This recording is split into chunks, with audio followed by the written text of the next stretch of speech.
Des campings, c'est pour les autres, c'est pas pour nous. On n'a même plus le droit de monter, même plus le droit de s'allonger dans un lit. On n'a pas d'idole. On n'a pas d'idole. Le monde nous intéresse. Dieu passe le second dans notre vie. Si un enfant fait une bosse dans un camping, c'est tout juste si on ne veut pas le tuer. On le surveille, on le garde, on les met dans du coton. Mais si on serait plus sérieux de notre salut, pour l'œuvre de Dieu, on serait des hommes et des femmes remplis de la présence de Dieu. Mais aujourd'hui, le monde nous intéresse. Les richesses du monde nous intéressent. Ce sont nos idoles.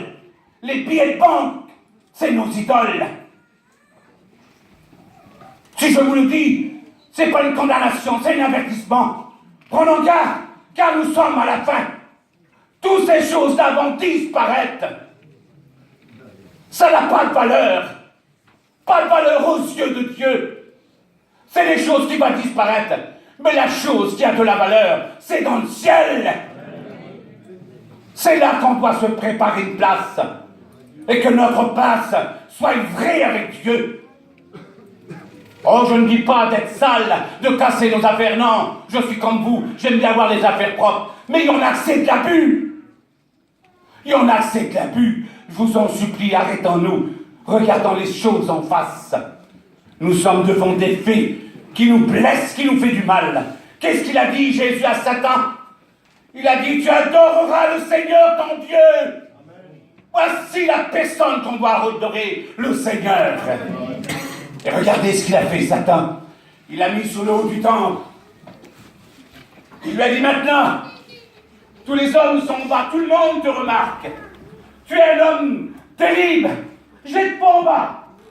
Et tu verras, ils vont envoyer des anges pour te protéger. Frères et sœurs, je vous en supplie au nom du Seigneur.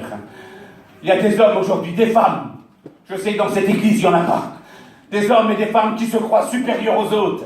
Et qui aiment vu des hommes. C'est moi un tel. Quel homme que je suis. Quel homme de Dieu, quelle femme de Dieu, quelle prière que j'ai. On aime bien être adoré par les hommes. On aime bien que les hommes parlent bien de nous. Mais je veux être adoré par mon Dieu. Amen. Je veux que ça soit Dieu qui dit tu es l'homme de Dieu. Quelle beauté, quel honneur, quelle fierté. Je veux pas un titre, moi. Je veux que Dieu me reconnaisse. Voici l'homme de Dieu qui passe. Oui, frères et sœurs, l'orgueil, ça nous détruit aujourd'hui. Il y a des hommes qui se croient supérieurs à ses frères, des femmes qui se croient supérieures à ses sœurs. Nous sommes tous au même niveau. On méritait un seul salaire, c'était la mort. Mais Jésus nous a donné la vie. Amen. Oh, frères et sœurs, prenons garde. Le Seigneur a dit, tu ne tenteras pas le Seigneur ton Dieu, tu le serviras lui seul. Amen.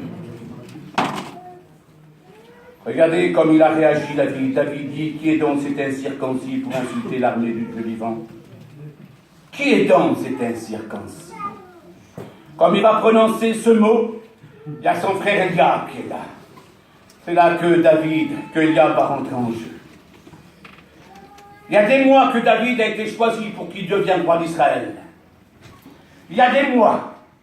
C'est là qu'Eliab rentre en jeu. Et nous allons voir pourquoi que l'Éternel ne l'a pas choisi. Il y a un pourquoi au début. N'oubliez pas que c'était Eliab, le fils aîné. Normalement, c'était lui qui aurait dû être le roi d'Israël. Mais Dieu ne l'a pas choisi.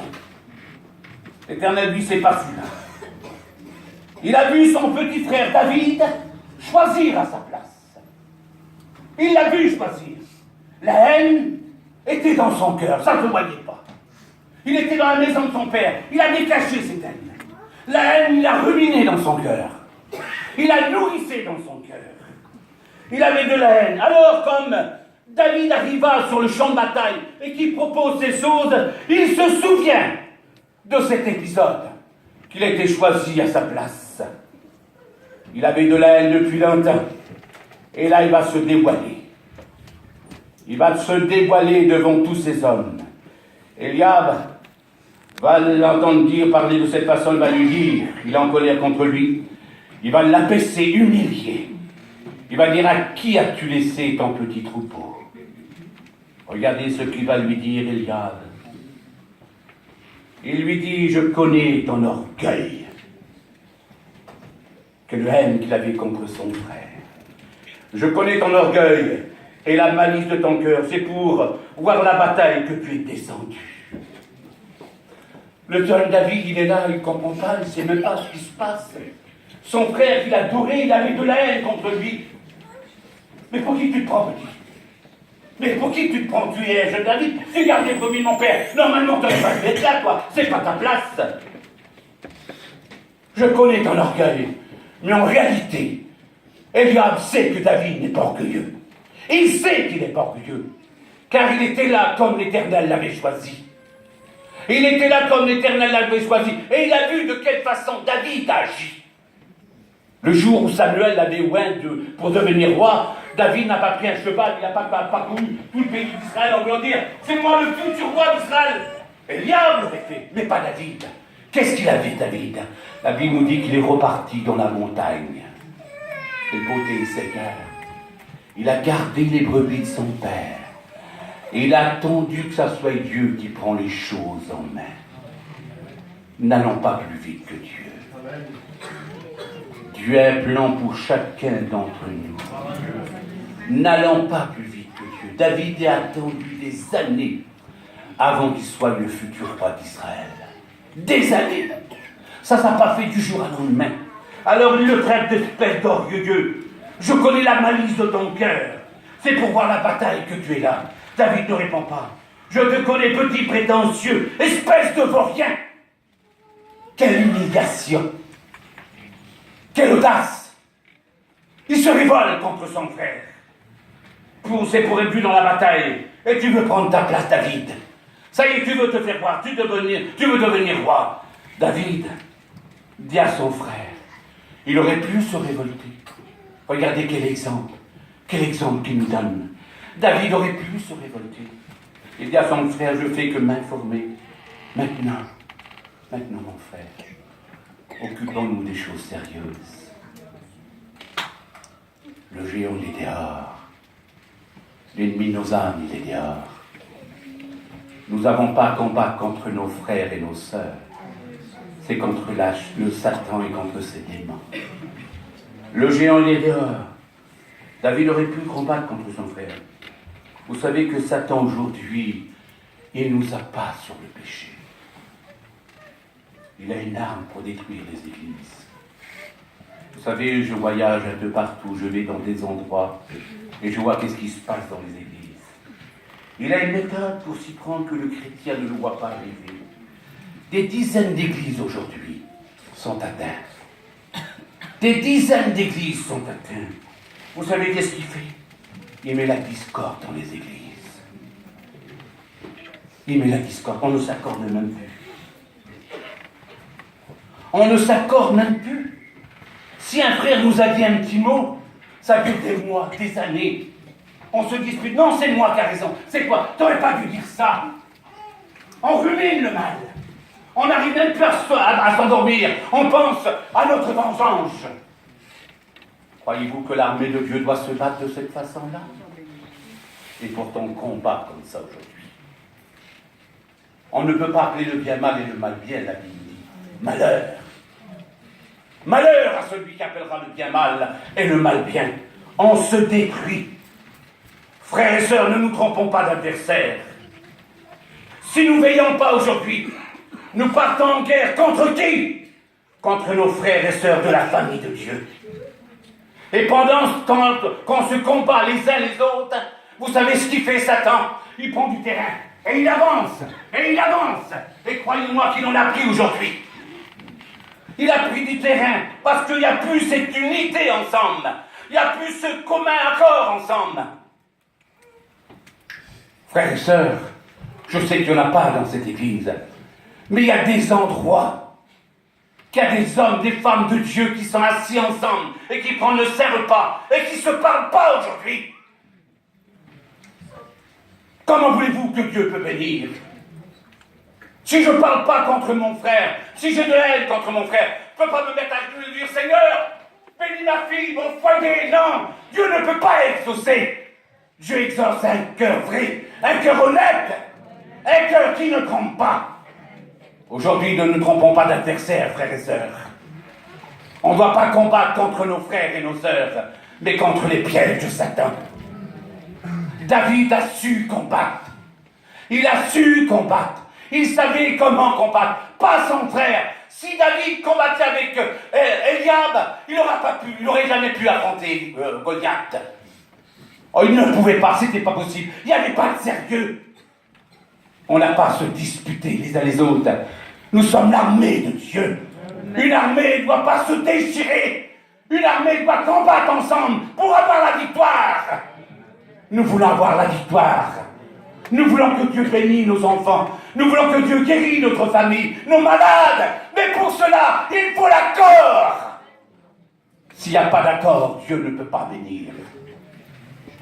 C'est un avertissement que je vous donne ce matin. Et nous sommes conscients. Vous savez, avant de vous prêcher ce message, je me l'ai prêché à moi-même. Vous savez, je tenais une église. Je l'ai fondée. Comme il m'arrivait un gros problème, où j'ai perdu ma compagne, j'étais seul.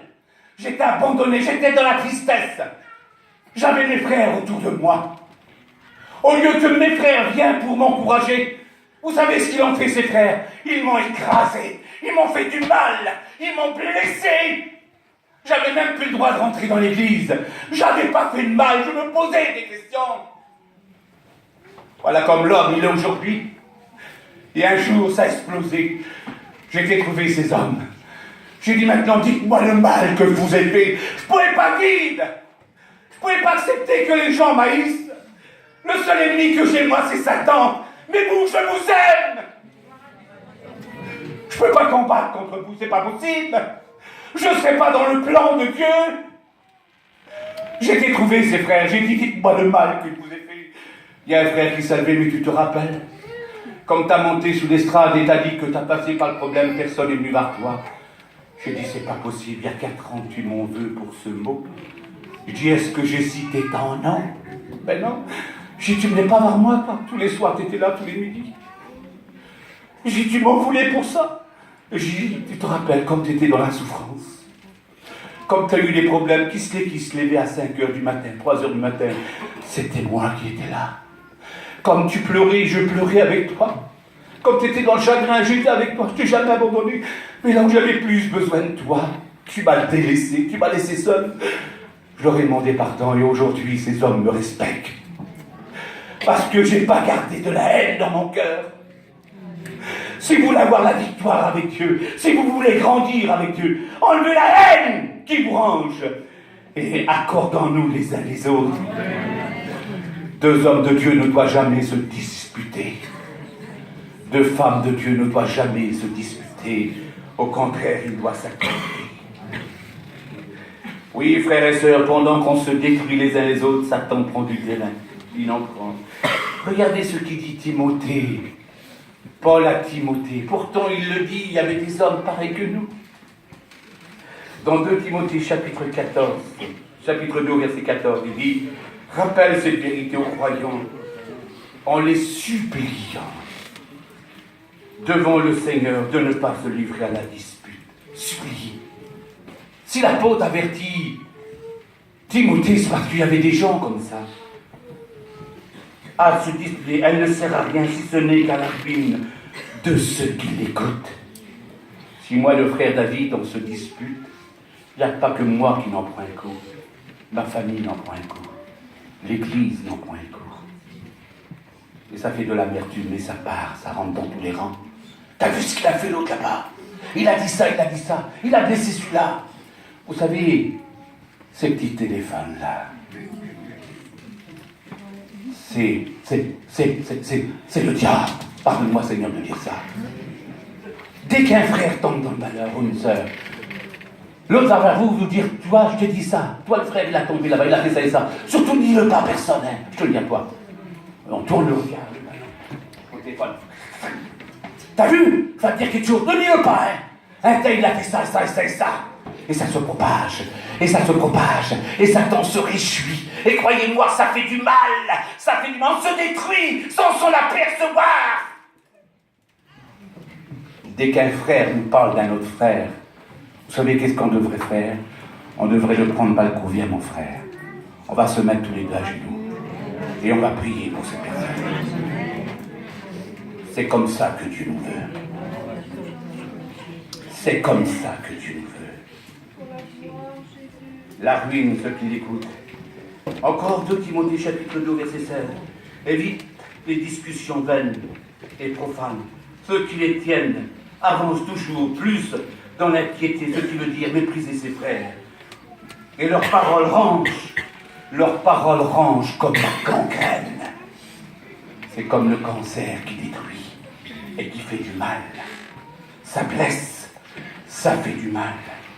2 Timothée chapitre 2, verset 23. Mais rejette les discussions inutiles. Tu sais qu'elle ne sert, elle provoque des disputes. Un serviteur, une servante ne doit pas se disputer. Elle doit quoi? Supporter les critiques pour des égards. Supporter les critiques. Elle doit répondre avec colère, avec douceur, avec amour. Tu m'as fait du mal? Viens mon frère, ça fait rien. Je t'aime quand même. Voilà les réponses de l'homme et de la femme de Dieu.